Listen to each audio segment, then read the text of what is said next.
Dewan Pimpinan Pusat PDIP angkat suara.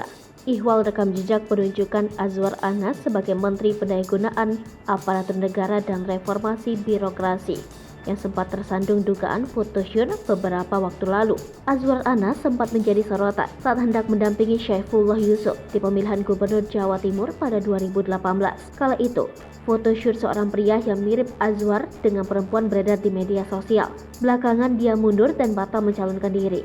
Merespons hal itu, Ketua Badan Pemenangan Pemilu PDIP Bambang Wuryanto menilai skandal yang menyeret Azwar kini telah diabaikan. Selebihnya menurut Pacul, Azwar memiliki rekam jejak mulus, baik saat menjadi Bupati Banyuwangi maupun sebagai anggota DPR. Ketua Komisi 3 DPR itu meyakini Azwar mampu untuk menggantikan Cahyo sebagai Menpan RB baru. Dia menilai Azwar memiliki rekam jejak dan kecerdasan sebagai menteri.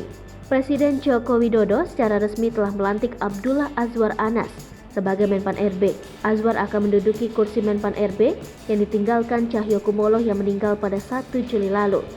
Jokowi sempat menunjuk Mendagri Tito Karnavian sebagai Menpan RB ad interim pada 4-15 Juli 2022. Setelahnya Jokowi menunjuk Menko Polhukam Mahfud MD untuk menjadi PLT sejak 15 Juli hingga ada pejabat menteri yang definitif.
Hai pemirsa Sri Popo TV, jangan lupa komen, like, dan subscribe, serta tonton terus berita-berita terupdate lainnya ya.